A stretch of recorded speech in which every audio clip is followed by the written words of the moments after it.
So density, you will see a symbol used for density, which is like this. Something like P, but it is like in a stylish way. So this symbol is known as rho. Rho, okay, it looks like P, but we call it rho. Okay, so it's used to represent density. So what's the formula for density? Density is mass over volume. And at the meantime, you look at the SI unit for each of these. Mass is kg, volume is meter cube. So density should be kg per meter cube. So that's the mass, the units for density. Okay. Now, density of a liquid. So in order to determine the density of a liquid, place measuring cylinder on a balance. So then you that means you are checking the mass of the measuring cylinder. That's the first thing.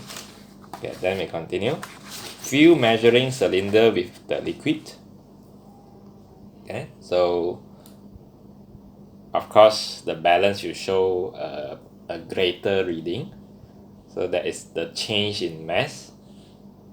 And the change in mass is the mass of liquid. So you get the mass of liquid. Okay, and you look at the volume shown on the measuring cylinder. So then you can count the density by using mass divided by volume. You get the mass from the change in velocity, from the change in mass, and then you get the volume from the reading shown on the scale of the measuring cylinder. So you get the density of a liquid. So that is how we find it, okay, for liquid. And for solid, how we determine the density. So now you see, first you see here, finding the volume. To find out volume of a regular object, use mathematical formula.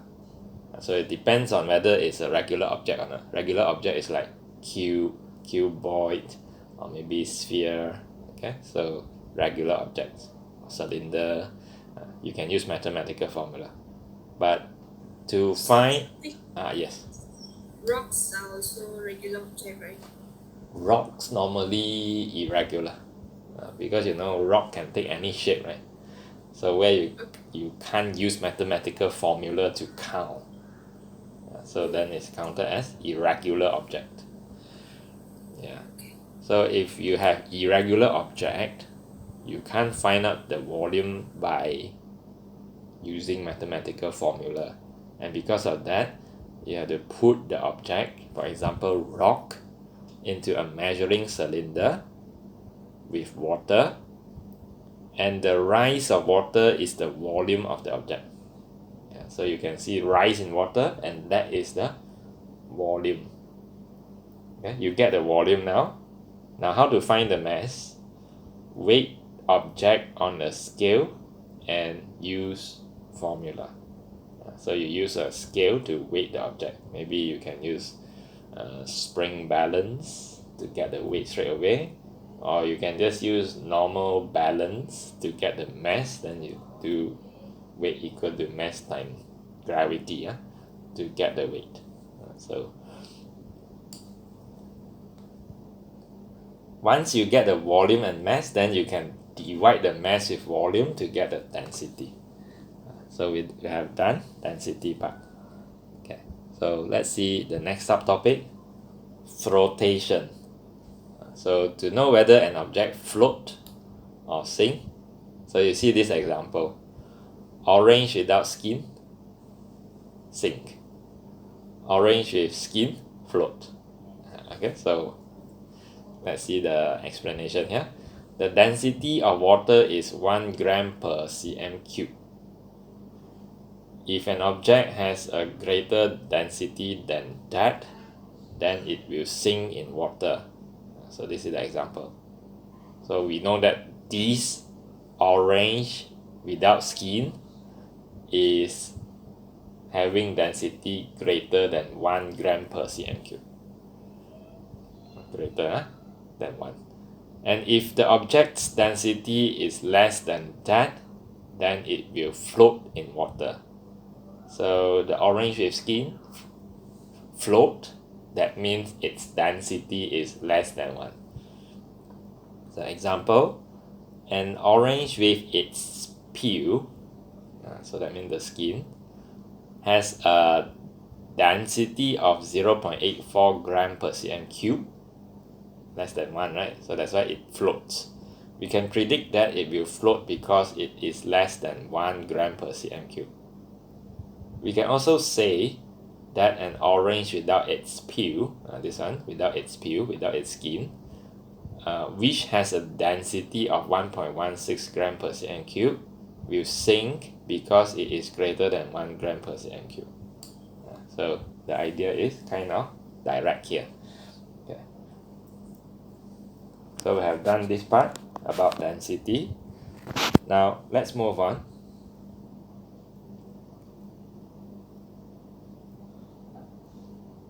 Okay. This part. So this is the starting of forces. Forces, huh? Yeah. So just now we have heard of 2 examples of forces. The first one is weight. The second one is air resistance. So these 2 are the example of forces. Okay. Now let's see effects of forces. A force may produce a change in size and shape of a body. Okay, how? So for example, change in size and change in shape. Okay, so if you have, let's say if you have a piece of thing like this, you pull it sideways, so it may end up with longer. Okay, so for example, bubble gum. Okay, you pull it sideways, so it end up with longer. It changed in size, it changed in shape. Okay, so and then a force may give an acceleration or deceleration. Okay, so example, how to give an acceleration and deceleration. So let's say you have an object or a trolley which is moving. Okay, it's moving in this direction. Okay, it's moving in that direction, and now you push by using force. Okay, you push it. A toy car, for example. Okay, it's moving at u equal to 2 meters per second. Then you push it.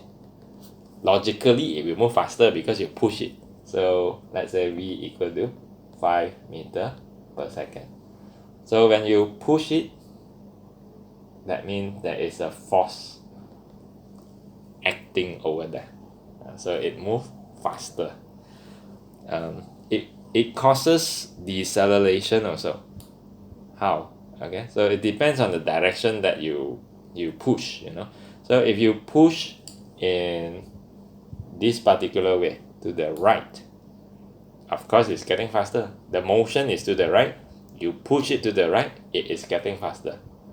So if the trolley is moving to the right and the force acting, let's say for example, the force acting is a blow of wind.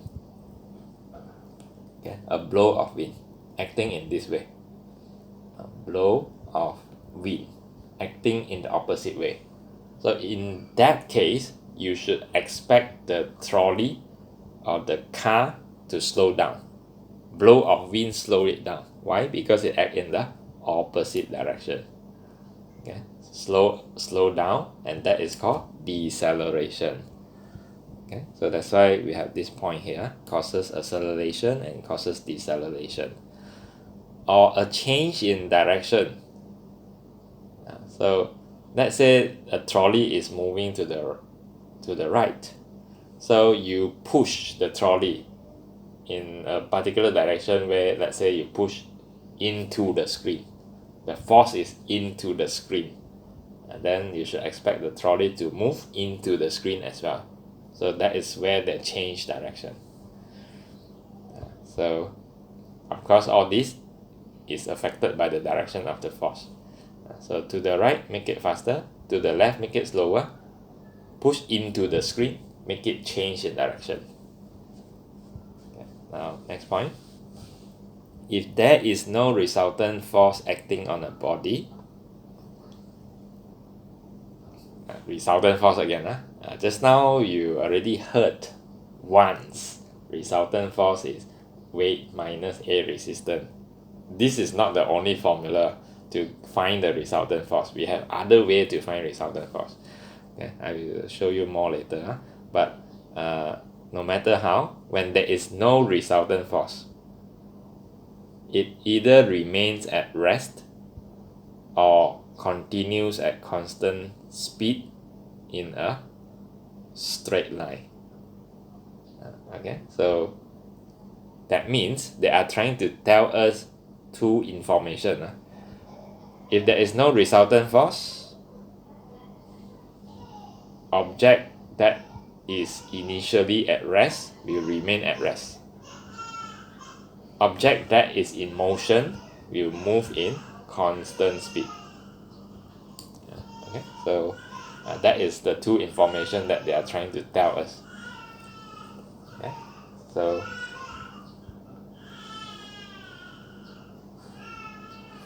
my suggestions, look at Newton's second law. Although we haven't learned it, just take it first. Newton's second law. When the resultant force is 0, the acceleration is 0. Mass cannot be 0, no? An object has mass. Okay, so when resultant force is equal to 0, then acceleration is equal to 0. Acceleration is equal to 0, that means two situations. Object in stationary initially will remain stationary. Object in motions remain in constant velocity. Okay, so 0 resultant force makes these two happens. Okay, so that is the thing. Okay, now let's continue. Okay, friction. Friction is a types of force also. Friction. Okay, so friction. In what situation friction happens? Let's say if the road is rough, so there is a friction acting oppose the motion. Let's say the object moves to the right, then the friction acts to the left. So friction, the force between two surfaces which impedes motion and result in heating. So we'll make the object to slow down. Okay, so air resistance is a form of friction. So this is also a friction. So friction always act in a direction that opposes the motion. So remember that. Acts in the direction that opposes the motion. Okay. Now let's see one example. Question related to friction. Okay. So if you have a trolley moving here, okay, let's say a car, so a car moving on a road, so it moves forward because you are pressing the oil pedal. The driver is pressing the oil pedal. Okay, so we have an engine thrust. Engine thrust is basically a force. let's say 2000 Newton. 2000 Newton, the engine thrust, the force because of the engine, because of the driver which press the oil pedal.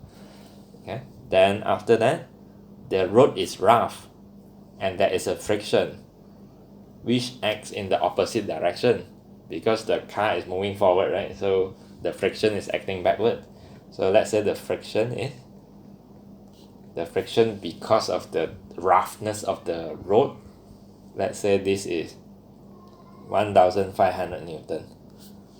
Okay, now I want to find the resultant force. I just take the big one, 2000, minus with the smaller one, 1500, and then I get 500 Newton as the resultant force. Okay, so once you get the resultant force, of course, again, normally, although you are not learning it now, but I can just tell you first, normally after you get resultant force, we can use Newton's second law to find the acceleration. Okay, so let's say this object, the mass is, let's say this is a car, the mass is 1000 kg, 1000 kg of the car. So we use Newton's second law, Fr equal to ma, resultant force 500, mass 1000, acceleration unknown. So we can find out the acceleration, 500 over 1000, then you get 0.5 Newton. Sorry, not Newton, this is acceleration, meter per second square. So that is the normal working that is necessary for exam. Find the resultant force, use the Newton's second law to find the acceleration. Okay, so sometimes you may have this formula involved as well. After you get the acceleration, then they may ask you to find the final speed or initial speed. So you use this formula. Okay, so that's all about frictions. Now let's see Hooke's law. Hooke's law. Okay, so Hooke's law is related to spring. So I hope you know the spring here. Okay, the spring. Okay, so the spring will extend when you put an object or a load below of it. So the spring will extend. Okay, so spring extend in proportion to load.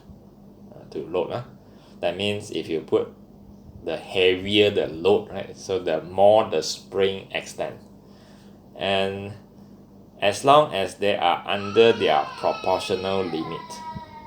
So that means they are trying to say proportion to load, and that means they will form a straight line graph. Okay, so the heavier the load, and then the greater the extension of the spring, where it form a straight line graph, until a point where it is called the proportional limit, right? After this point, then they are not straight line already. Okay, so the spring is not obeying the Hooke's law anymore. So if you extend too much, limits of proportionality, this point, limit of proportionality, point at which load and extensions proportional. They are still proportional before that limit. Elastic limit, here, a little bit more than that. Point at which the spring will not return to its original shape after being stretched. So if you stretch too much until this point, then the spring cannot go back to the original shape. After you remove the load, it is run out of shape already. Okay, so that is so by the way, what is Hooke's law? So Hooke's law say that force is proportional to extension, as long as the limit of proportionality is not over, okay, it's not exceeded, then force is proportional to extension. That is Hooke's law.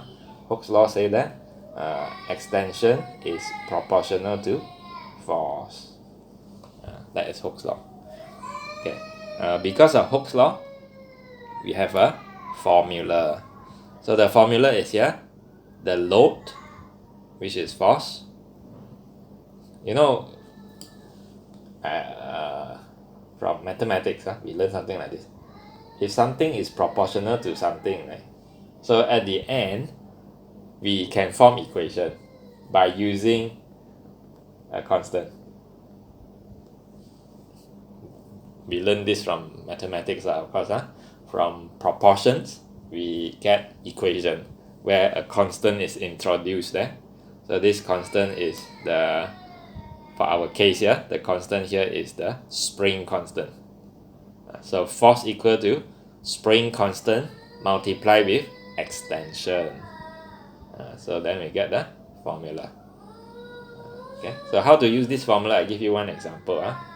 This formula. Okay, let's say initially when the spring is not having load, its length is 10 cm.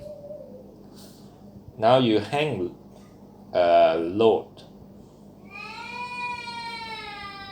of 3 kg. Okay? Now the spring is getting longer and it is now 25 cm. Let's say 25 cm, 3 kg. Okay, so let's say I want to find the K. Find K, the spring constant. Okay, so how we do it? Okay, first of all, you need to know our formula is F equal to KE. The F here is the force. The only force that acts here is the weight. The weight. W equal to mg.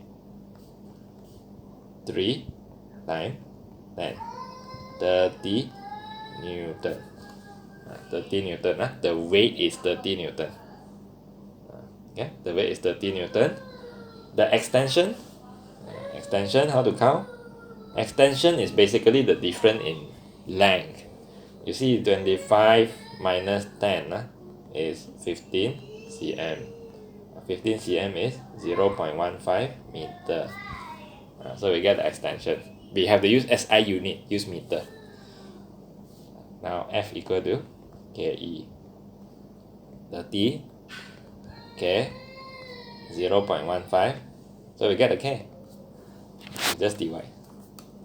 30 divided by 0.15. So we get 200.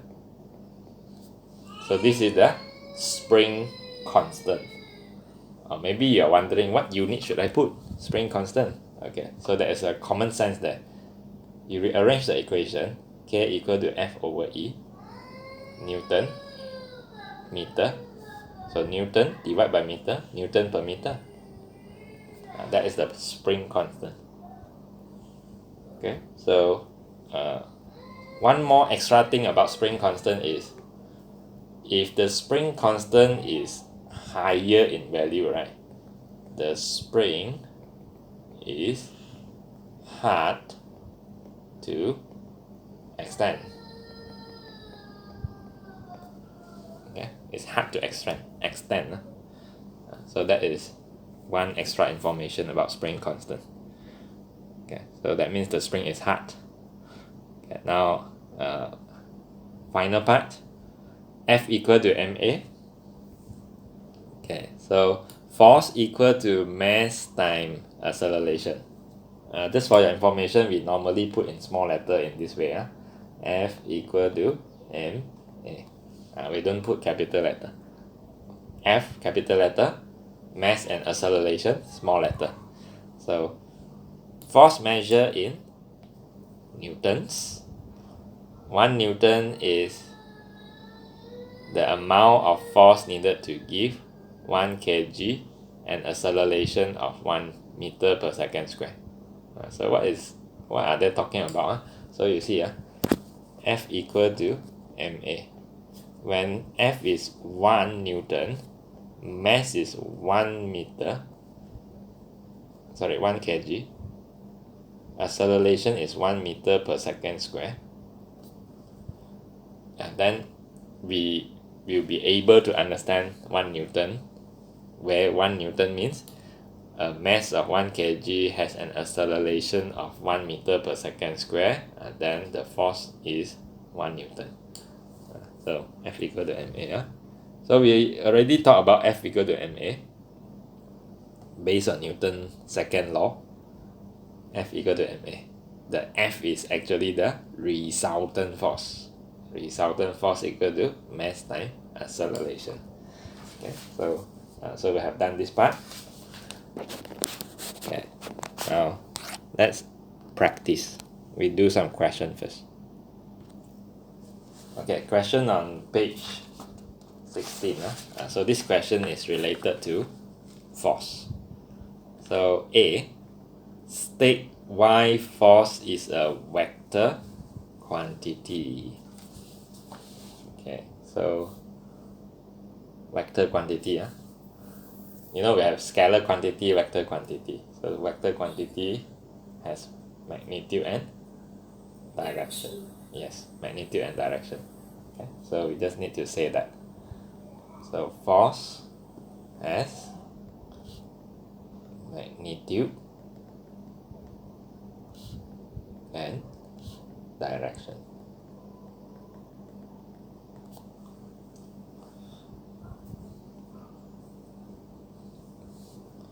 Okay, now let's look at part B.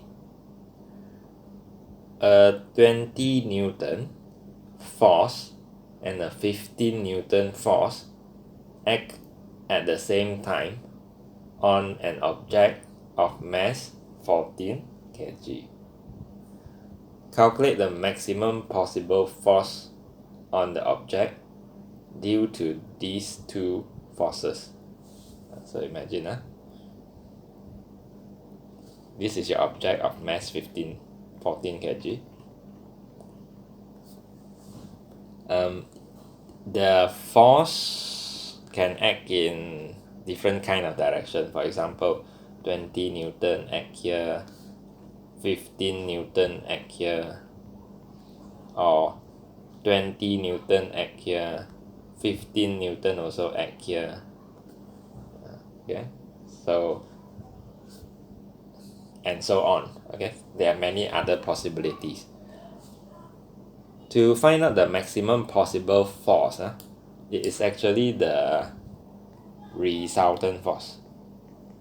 The resultant force will be maximum if they act in the same direction. Okay, it act in the same direction like this. If they act in opposite direction, you're supposed to minus 20 minus 15. So if they act in this direction, you have to plus 20 plus 15. So this will give maximum. So because of that, maximum is 20 Newton plus 15 Newton, 35 Newton. 35 Newton. Must write the unit. Okay. Then it's the resultant force. Part 2. The acceleration caused by a resultant force equal to this maximum force. So that means they expect you to use F equal to ma. So the F is resultant force. I can put FR there. So resultant force, 35. The mass, 14. The A. And then we count the A. We divide 35 over 14. So we get 2.5. 2.5 meter per second square. So that's the answer.